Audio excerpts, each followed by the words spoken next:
What's going on, everybody? My name is Justin and welcome back to our BTR Garage. Today we have a video where we're going to talk about my QuickJack. It's been almost 3 years, if you can believe it, since I purchased my QuickJack. We're going to try to answer the question of whether or not it is worth it. We're going to talk about all of the different things that I've used the QuickJack for here in my race car garage over the years, how it's held up, and how it's looking today after all of the use and abuse.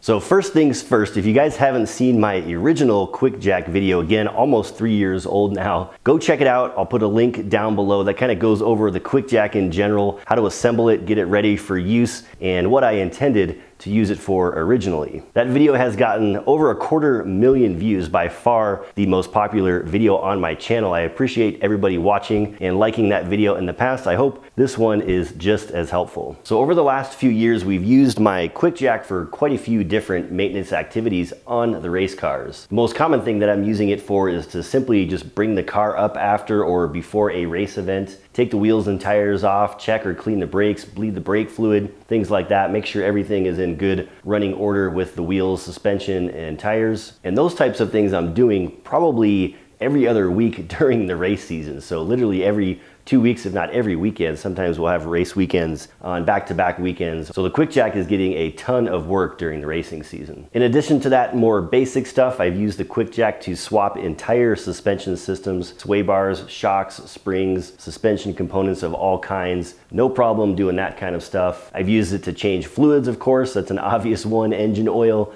transmission fluid, brake fluid, differential fluid in the rear of the car. Done all of that stuff with my QuickJack, and it makes it really easy just to get the car up quickly, get to the fluids, empty them out, and then get them refilled. And we even used it to do more intensive type of work like differential replacements, completely dropping the rear end of the car, getting the differential out, swapping in the new one. Had no issues doing that on both my BRZ and on my BMW, which I'm sitting on here. And even more recently, if you can see behind me here, this is an entire BMW S52 engine. My old M50 engine is sitting over there on the floor. I used the QuickJack in my engine swap. It actually played a pretty critical role in the engine swap because I had to get the car up and down off of the ground multiple times. I had to back the car out of the garage a little bit so I had enough room to get my engine hoist in the front of the car to get the engine out. And it made it super easy and super quick just to roll the car back, get it up on the QuickJack, get the engine taken out, drop it back down, roll the car forward, and lift it back up on the QuickJack while we did other maintenance. So super helpful even in the most extreme situations of swapping an engine. So how about any problems that I've had with the QuickJack over these 2.5, almost 3 years that I've owned it? Well, I'm happy to say that I've really had virtually no problems with it. I've had some minor issues, one of which was a situation with a fitting. I actually had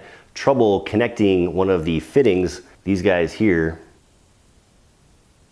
to its counterpart on the hydraulic unit. I basically tried to connect the fittings together and it was a little crunchy and they didn't quite connect. And basically what I did, pulled this back as far as I could, cleaned out some of the gunk and the junk that had just built up over time on the fitting.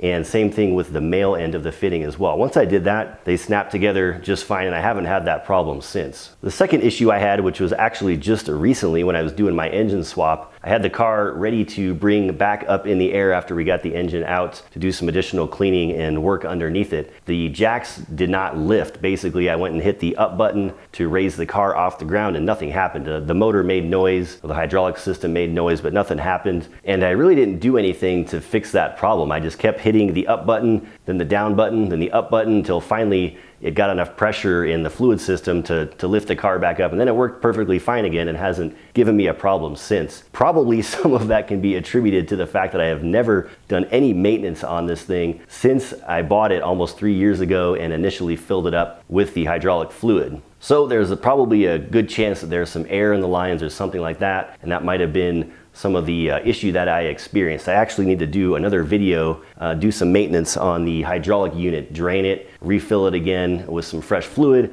and hopefully that will smooth out some of the operation. But to be honest, really we've had zero problems with the unit itself outside of those. So taking a closer look at the hydraulic unit itself, basically the heart of the system, it's pretty dirty, I'll admit. I really didn't do anything to maintain this over the few years that I've had it. I kind of just loaded it up with fluid, got it set up, and it was pretty much a set it and forget it type of thing.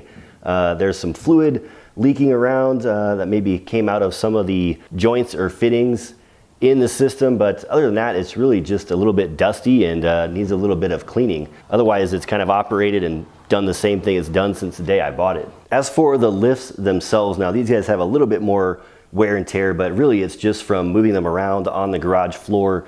The bottoms are all scraped up and dinged up, if you guys can kind of see that on the camera. I got paint all over one side of the QuickJack because I actually used this to paint the side skirts on my BMW, so I had the car up in the air so I could easily access the side skirts and paint them. So it's got paint all over it. It's got, you know, dinged up and nicks and chips on the bottom of it, but otherwise just, you know, kept on trucking. Never had any issue with the lift themselves, other than that time that I mentioned where I tried to bring up the car and it took a little bit to get the system primed or whatever was going on with it at the time. But they've been just doing what they're supposed to do and never had a problem with them. The safety lockouts down here on the bottom, which you guys can't see at all, never had an issue with those. I always put the jack stands under the car if I have it all the way up in the air and I'm going to be underneath it, just as an additional safety precaution. But with that said, I've never had any issue with the system losing pressure or coming out of its lock or anything like that. It's been totally safe and pretty confident in it. Oftentimes I even disconnect the hoses and leave the car up in the air, you know, during the week or the weekend when I'm working on it, and don't even bother with taking it up and down. I just leave it on the QuickJack, you know, until I have to bring it down and go out racing again.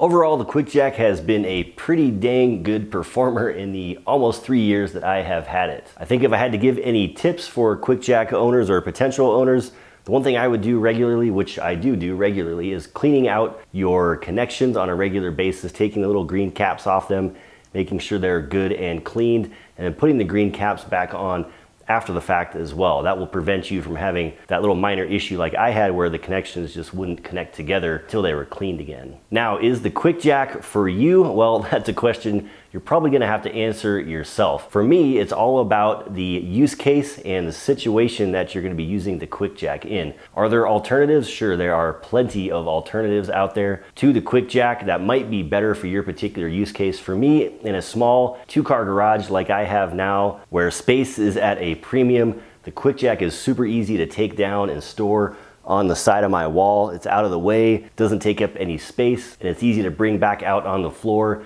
do what I need to do, get the car up, change the wheels and tires, bleed the brakes, change the brakes, do whatever minor maintenance, which is probably 80% of the type of use that I do. If that's the type of stuff you're doing, then the QuickJack is probably a home run and makes the most sense. Now, if I had a bigger garage with higher ceilings and more lateral space, then I would absolutely have a 2-post lift in here to do all of the work that I wanted to do without having to get underneath the car. That's maybe the only downside of the QuickJack, is to do work on it, you still have to get underneath your car, you're on your back, you know, wrenching on things underneath, versus a 2-post lift where you can stand and work while standing up. So there's any downside to the QuickJack, that might be it. However, it just makes getting underneath your car 10 times easier than using jack stands or multiple jacks and wheel ramps like I had to use before. I showed you guys how I did that in my first video with the BRZ. QuickJack just eliminates all of that and saves time and just makes it more simple. So for me, in my use case, the QuickJack is absolutely worth it. I paid just under $1,000 when I originally got it a few years ago. Just in the time saved alone, it has been worth it. So definitely recommended from my point of view. All right, everybody, so thanks again for watching. If you have any comments,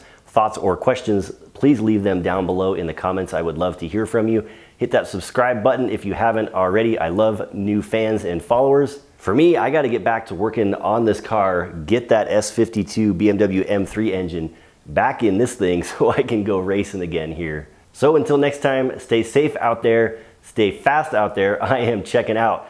Talk to you all next time.